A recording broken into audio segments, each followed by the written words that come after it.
১৯৫২ ভাষা আন্দোলনে ১৪৪ ধারা ভঙ্গ করে রাষ্ট্রভাষা বাংলা চাই স্লোগানে রাজপথে নামলে ২১শে ফেব্রুয়ারি পুলিশের গুলিতে আহত হন সালাম। পরে ঢাকা মেডিকেল কলেজ হাসপাতালে ১.৫ মাস চিকিৎসাধীন থেকে মৃত্যুবরণ করেন। তার স্মৃতি রক্ষায় ফেনীর দাগনভূঞা উপজেলার মাতুভূঞা ইউনিয়নের গ্রামের বাড়ির প্রবেশ মুখে গ্রন্থাগার ও স্মৃতি জাদুঘর নির্মাণ করা হয়। কিন্তু সেই পাঠাগারে আছে কিছু ধুলো জমা পুরনো বই, আর জাদুঘরে ভাষা শহীদের একটি ছবি ছাড়া নেই কোনো স্মৃতিচিহ্ন। এতে হতাশ হয়ে ফিরে যান দূর দূরান্তের দর্শনার্থীরা। আমরা চাই এখানে শুধু ২১শে ফেব্রুয়ারির দিন সবাই আসে দেখে, এটা সালামনগর। আমরা চাই সবসময় যেন মানুষ এখানে আসে।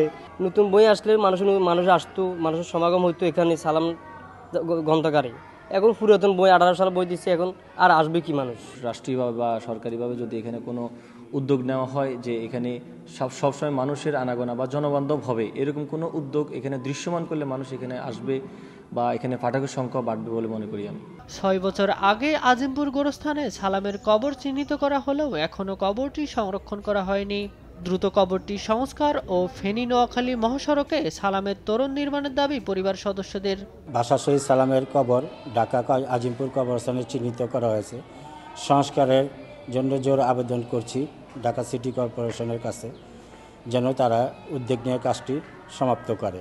জাদুঘর আছে, গ্রন্থাগার আছে, ওনার এটা দেখার জন্য ফেনী নোয়াখালী এবং আঞ্চলিক সড়কের ভিতরে আমাদের একটা তরুণ নির্মাণ করার জন্য আমরা জোর দাবি জানাইতেছি। ২০১৮ সালের পর নতুন করে বই সংযোজন করা হয়নি পাঠাগারটিতে, এজন্য পাঠক সংখ্যাও কম। ঊর্ধ্বতন কর্মকর্তাদের সাথে কথা বলে নতুন করে বই সংযোজন করা হবে বলে জানান গ্রন্থাগারিক। পাঠকের সংখ্যা খুব কম বলতে আমার এখানে ২০১৮ সালের বই এর পর আর কোনো নতুন বই সংযোজন করা হয় নাই। পাঠকেরা আসার পরে যখন ২০১৮ সালের বই দেখে তখন আগ্রহটা হারাই ফেলে আর কি।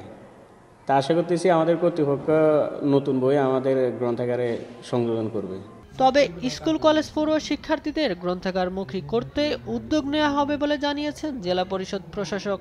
বিভিন্ন স্কুলে বা শিক্ষা প্রতিষ্ঠানের প্রধানদের সঙ্গে আলোচনা করে আমরা দরকার হলে ওয়ার্ডে গিয়ে উঠান বৈঠকের মাধ্যমে ওয়ার্ড থেকেও যারা এই পড়াশোনাকে বা পাঠ্যাভ্যাস গড়ে তোলার ক্ষেত্রে যাদের অগ্রণী এমন কিছু স্বেচ্ছাসেবীদের নিয়ে আমরা এই লাইব্রেরিটাকে আরও প্রাণবন্ত করব এবং একটি মেধাভিত্তিক জাতি গঠনে এই লাইব্রেরিটি সহায়ক হবে। ভাষা শহীদের বীরত্বগাথা আগামী প্রজন্মের কাছে তুলে ধরতে ভাষা শহীদ সালাম স্মৃতি জাদুঘর ও গ্রন্থাগারকে আধুনিক করে তোলার দাবি স্থানীয়দের। নিউজ ডেস্ক, দেশ টিভি।